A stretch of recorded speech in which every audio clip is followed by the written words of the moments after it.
morning, friends, foes and sausage wranglers. So today I'm going to make char siu pork. It was requested by you, Tez. And then what we're going to do once we've got the char siu pork is we're going to make Char Siu Bao, which is the traditional dim sum. It's like a light, fluffy white bun with pork in the middle. It's going to be delicious, obviously. Right, so I've managed to, this time, my tripod is broken like I said before, so what I've actually got is this like vanity light clippy doodah thing, technical, I don't know. What I usually tend to do is buy this, which is the char siu sauce. It's ready made, it tastes good, it's pretty much bang on the right flavours, tastes really authentic, but obviously I'm doing a cooking channel, can't just do this shit, so I'll show you how to properly make it. So firstly, what we need to do is make the sauce, the marinade, saucepan, honey, 5 spice, 3 cloves of garlic, and then about an inch or so of ginger, red bean paste that we used yesterday in the, what were we making yesterday? I can't remember. Pork belly in that one. Corn flour, I think I've already said it, but yeah, we need that. So get your knife, give it a smash. Easy to get the garlic out. 1 garlic, 2 garlic, 3 garlic. Again, don't worry too much about how finely chopped it is, because at the end of the day, put a little cheeky finger in there as well. That'll make it taste good. But yeah, don't worry about chopping it too finely, because at the end of the day it's going to be blended. Just give it a rough choppy chop. Oh, flipping out, I've put fucking garlic in my sauce. Right, garlic's in, ginger. Well, if you don't feel comfortable slicing ginger with the knife, you can do it like that. You can also do the same with a spoon. Literally, rather than peeling the garlic, ginger, you can use it with a spoon. See, I'm using a knife. I'm too lazy to clean up 1,000 different things. And I'm used to practicing using this, so.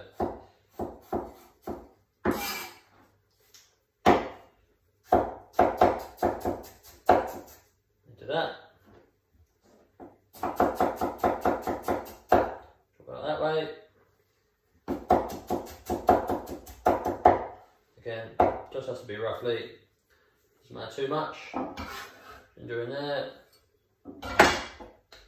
5 spice. Again, don't worry too much about the recipe, because do it on the day. That's what I say. So I don't know, teaspoon of that, something like that. Just noticed, can't get my face in it. I'll turn that a bit. Ooh, I am good looking, aren't I? Bit of honey. I reckon, don't know, in American style, let's go about a cup of honey.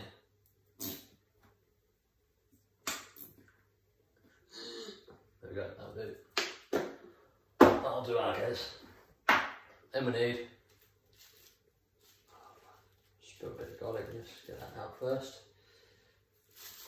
I think yesterday you couldn't see this very well. This naughty old bit of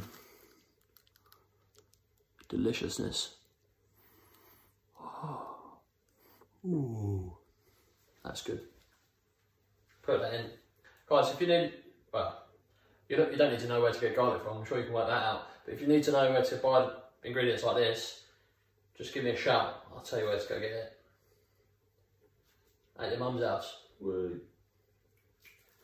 It's easy enough. Right, so that's that done. That is literally the marinade. That is like the hardest bit of the work done. So it really is a piece of piss. Right, coming over it. Get the old stick blender doodah.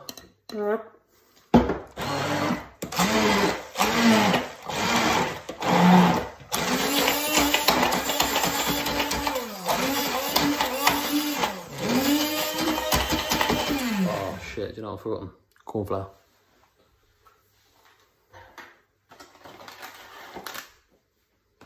So, teaspoon of corn flour. As I appreciate this is not the best bit of TV work you've ever seen. I might edit it later, depends if I can be bothered. It's just hard working it. Right, back to blending.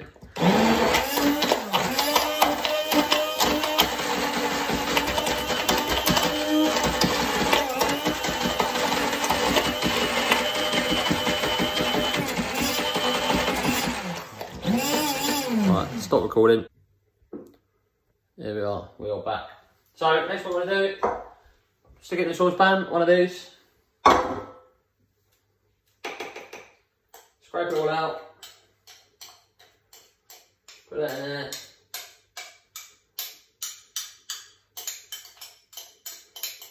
So we're also going to get a bit of water, because what we have to do next is simmer this on the hob.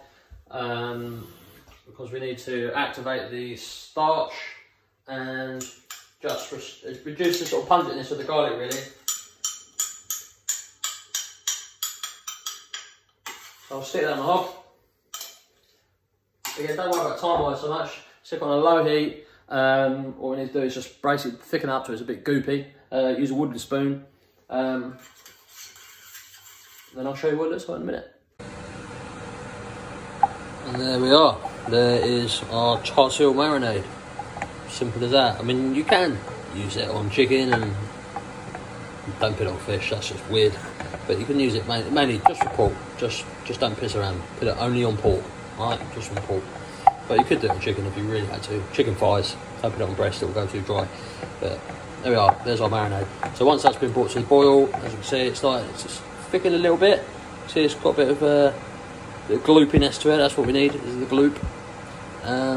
Let that cool a little bit. Don't obviously go marinating raw meat in slightly hot sauce and then putting it back in the fridge. That will cause you all kinds of shitty issues. Right. Obviously, being me, I've completely forgotten to defrost the pork shoulder. How we're going to do it with. I was going to buy some pork shoulders today, but as you can imagine,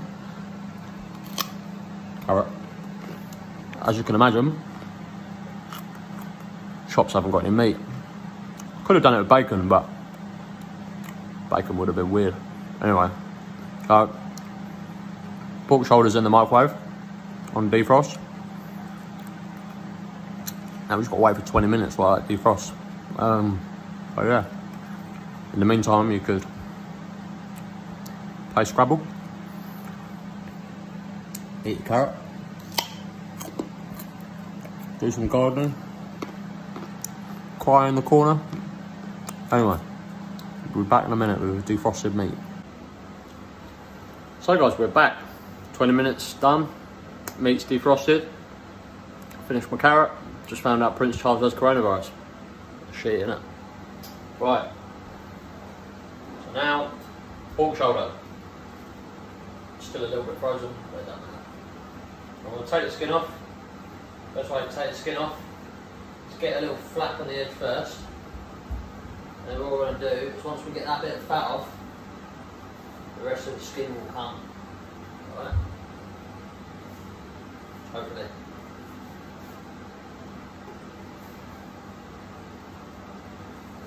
But you do need a sharp knife. You need to be careful. You will take your fingers off.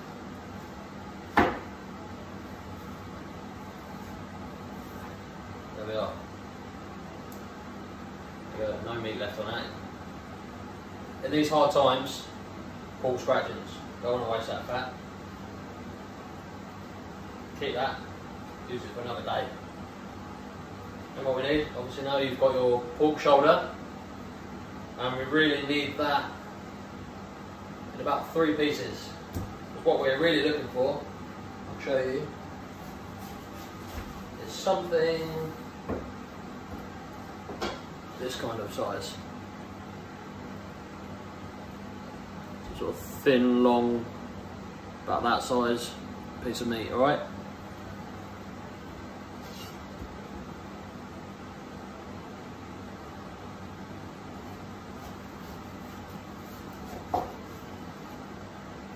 Okay, I've made basically bacon out of this.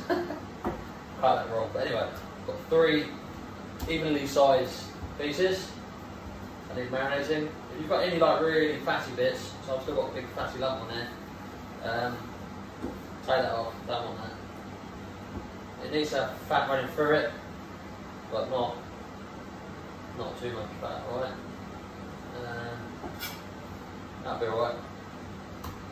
Right, so there we are. Meat chopped. Then we're going to marinate.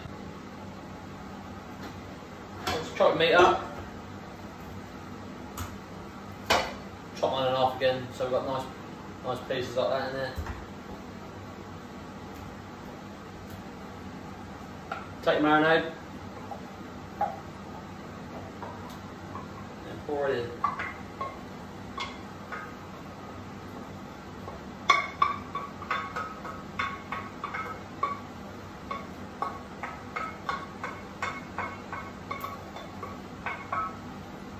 That's it. Get in there, stir around a bit, marinate it, use your hands, whatever. And now I'm going to leave that in the fridge overnight, no less. I know some recipes say like, oh, just 2 hours, but it really does need like 24 hours, or at least sort of 12 hours in the fridge. Cover it in cling film, bang in the fridge, and we'll see you back in 24 hours. Stay safe, don't get any viruses.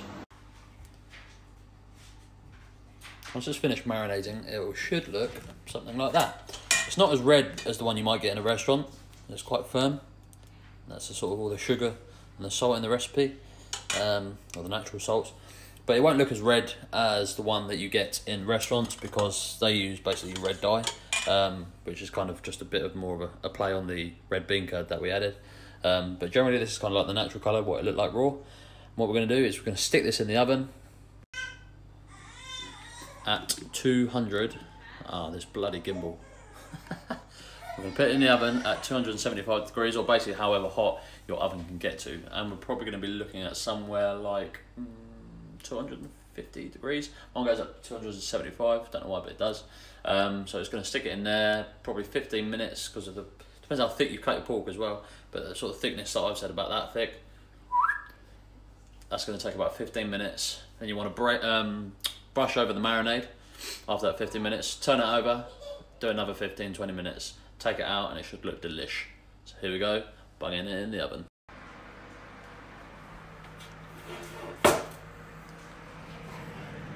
Here it goes, into about the 3rd shelf.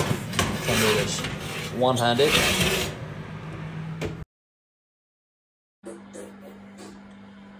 And here it is. Sorry, excuse the kids in the background, having fun. And there it is, the final product of Char Siu. Obviously, you want to make sure you do it on a rack like that, so the heat can get underneath. You also want to make sure you put some foil down, otherwise you're going to end up with some pretty burnt pans. Don't worry, obviously, about the little black bits on the corner like that. It doesn't matter; it's kind of all part of the flavour, as long as it's cooked through. It should look something like that. Now, do not touch it for at least 10-15 minutes. This is not something that's meant to be eaten hot. It's meant to be eaten like room temperature, like ham, I guess. So we need to just leave that now, and then the next thing is we are going to chop it up. All right. Oh, the other thing is, actually, it only took about 20 minutes to end. I did about 10 minutes either side, while brushing the old marinade in between. All right, catch you in a minute. Right, decided to do it this way around. Is it landscape, portrait? I don't know. So getting my face in is going to be a bit difficult now. Anyway, here's the pork. That's what it looks like when it's a little dried up a bit. That's what you want it to look like. So I'm going to cut this thin. Try and get it pretty thin. I don't want it in thick pieces. And here we are. Oh, so damn delicious and sticky, it's stuck to the table. Look at that morsel. That is char siu. Char siu yacht.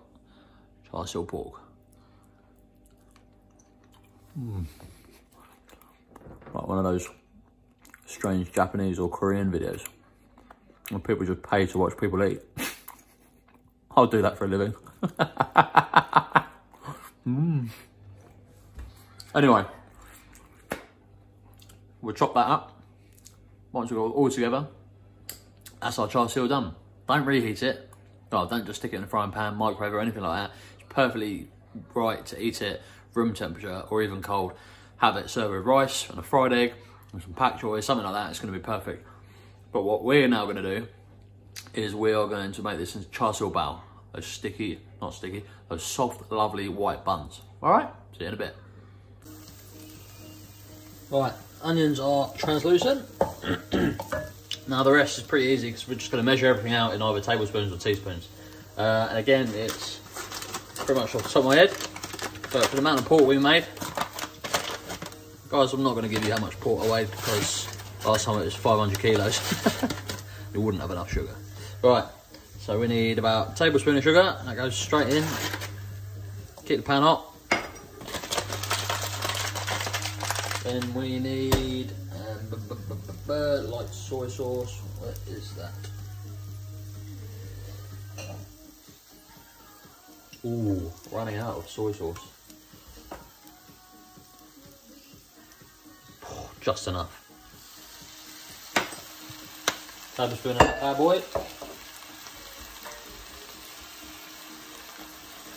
And we're gonna get probably just under a tablespoon of dark soy, maybe a couple of teaspoons. That will do. Don't have to use this, but I like it. A little bit of Shaoxing.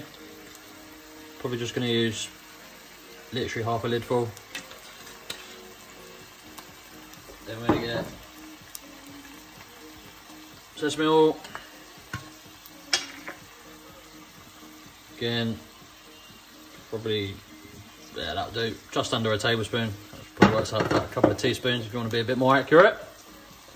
Have I forgotten everything? Half a chance. Probably oyster sauce. Yeah, oyster sauce. Oyster sauce being important. Quite low on this as well.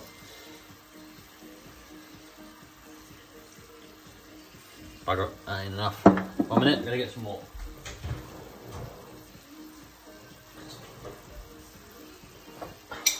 Luckily, I got a spare one. You'll learn through watching me cooking that I just chat shit and take my own time. It's all about enjoying. But enjoy what you're doing. Come on, bloody thing. Yeah. Whatever legend invents squeezy bottle oyster sauce, it's going to be my friend. Right, so there we are. Tablespoon of oyster sauce. What you want to do is get it all over the stove, get it everywhere. That's what the professionals do. And then, what you need is some of this. Where is it? Chicken stock powder. It's just literally powdered chicken stock. It's glorious. So we're going to go in. If you're doing it in liquid, you probably need about half a cup's worth. But obviously, I'm just doing it with powder. So half a teaspoon. 3/4 teaspoon. Now, obviously, this recipe, if you don't have powder, you've got to use a normal amount of chicken stock. We need to add some water, otherwise it's going to be salty. So we need half a cup of water, about half a cup. I reckon that will do us. Yeah, that'll do. Guys, the reason is, I know a lot of people don't like doing this. They're a bit funny using their fingers. The reason is I feel comfortable not cooking, measuring anything, is because I taste as I go along. And I think the best thing about cooking is you just need to know, once you know how it should taste, or taste nice, at the end product, you can taste as you go along. So we know that this sauce, at the end of it, it needs to taste, when it's like this now, it's going to how it's tasting at the end. So we need to, even at this point, we need to season it right, make sure it's not too salty, but also make sure it's not too weak. So if you're obviously cooking for other people, you want to make sure you're not dipping your fingers in like me. But it's my house, do what I want. I'm going to put a little bit more oyster sauce in, not much. Might put a squidge more salt because I ain't got much soy sauce in there. And a tad more sesame oil. Right, that's that done. Question is this enough? Give it a bit of stir. Another dippy finger. Oosh, spot on. Right, so now what we need is a bit of flour. So you can either use normal plain flour, which is probably what you guys got, or if you can't, what we really need is rice flour. Rice flour, again, if you go to Chinese supermarket, looks like this, rice flour. Probably want about a dessert spoon of that, and about, God bloody hell, I haven't got much normal flour either. And then a bit of normal flour as well, right? You want to thicken that up to like a goopy paste. Make sure you keep stirring. Don't do it like me and just leave it sitting there and boiling away, because what will happen is you end up with goop. So you can see that it's already immediately getting thicker. And I know I've just said this, but it needs to be really thick. Because what you don't want to do is bite into Char Siu Bao and it just runs everywhere. That'd just be shit. Right, so keep cooking it out, turn the heat up a bit. If you've got some lumps in it, sometimes just a bit of cold water brings the sauce back out again, and then you can boil it back down again, and then turn it around, put it on your head, and it'll be done. So as you can see, mine's a little bit lumpy. Again, if you're not sure if it's lumpy, I mean, as you're blind, you can obviously see. Just feel it with your finger. Is it lumpy? Yeah, a little bit. I'm gonna put a bit of water in it. Okay, put it all in. Keep stirring.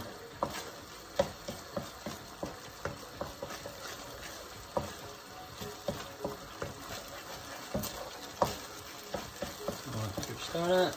Turn the heat down, don't get it too hot.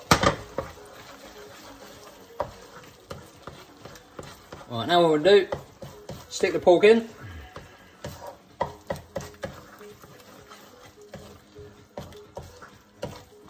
Once that's cooled down just a tad. Right, so what you want it is like that. You run your finger through it. Where am I? Over here. Do you know what? Don't think that's sweet enough. I might have to put a bit more sugar in. Yeah, definitely needs more sugar.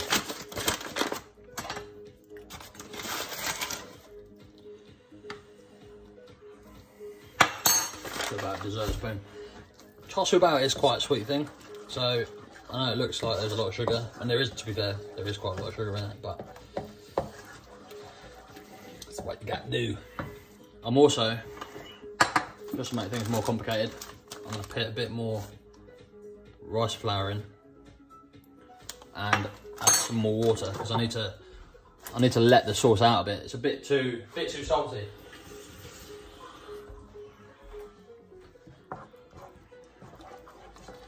Stir that in again.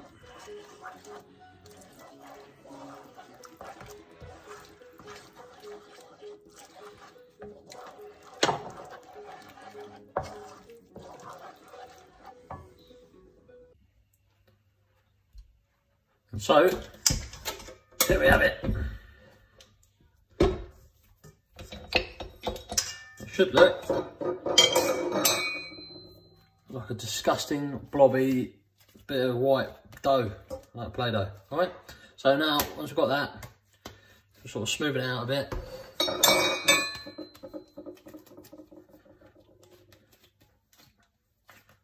What I want to do is just sort of smoothing out the edges just a little bit. The reason we do that is just give it less surface area, which means it's less likely to dry out. Alright, what we want to do, got that, oil baking bowl like that.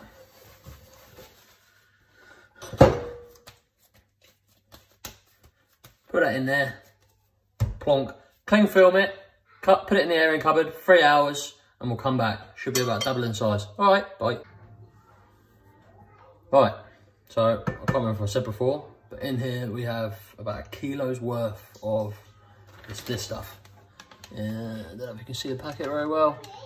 Show you sideways. So it's either called Hong Kong flour or low gluten wheat flour. And basically what that allows it to do, it shouldn't, you don't want it to be like bread. You want it to be like a soft, super light, crumbly mixture. So we've got that. And then in here, we've got the water. We've got about 500 ml of water, about 10 grams of active dried yeast, and about 3 dessert spoons of icing sugar, or 6 teaspoons, whatever you want to do it. So what we want to do here is pretty simple. We're just pouring it in the middle, get that all in there, throw it all in, give it a little mix up. Just want to get it roughly incorporated. That's all, just a little bit, tiny bit of oil. I mean literally a tiny bit.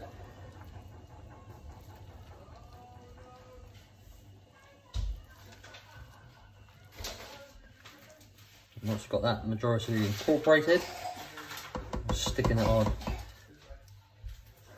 Hang on, let's get that a bit more first.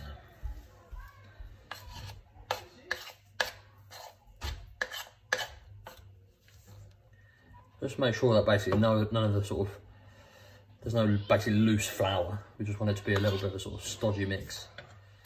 I think I said earlier, make sure also when you're doing the yeast, make sure that you don't just throw it in straight away. You need to let the yeast activate. And you know when it's done because on top of the water, when it's in there, on top of the water, it starts looking all frothy and foamy like a dirty old pint of beer. Right, now we're sticking the hook. Stick that in, put that down, and then put it on. And we want to let this run for about 6 minutes, all right? Every now and again, chopstick or whatever, you might just want to like pat the sides down because you will find that sometimes this shit want to escape. Simple as that. Right, now let that go for about 5-6 minutes until it's all come to one nice big blobby ball, all right? Now we didn't add the sugar in. Going to put about 3 dessert spoons. Now I want to mix that up. We need to add the sugar to the yeast, because the yeast is basically like a living bacteria, and by adding the sugar and the warm water, we're almost like bringing back bacteria back to life. So I'll just give that a quick stir.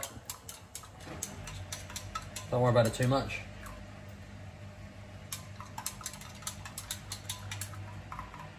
Make sure it's sort of dissolved.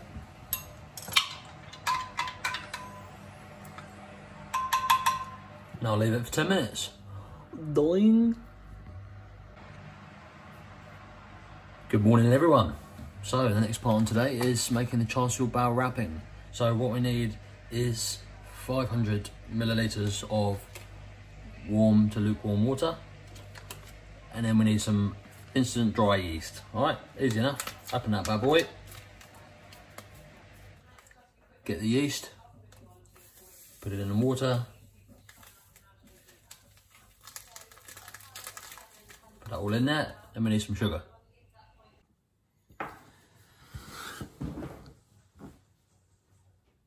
So, it's about a good angle, isn't it? Production. So I've completely forgotten to buy baking paper, greaseproof paper, baking sheet, whatever it's called. So I've made it out of bamboo leaves. So we're going to be using these. Normally you want greaseproof paper. And we're going to put roll the dough out, put it on here, and steam it on here. So let's first of all roll out the dough.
Into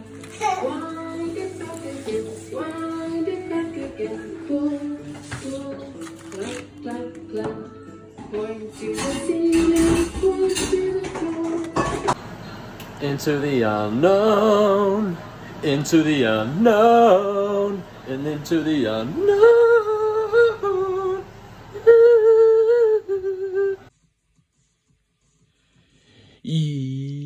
Yummo.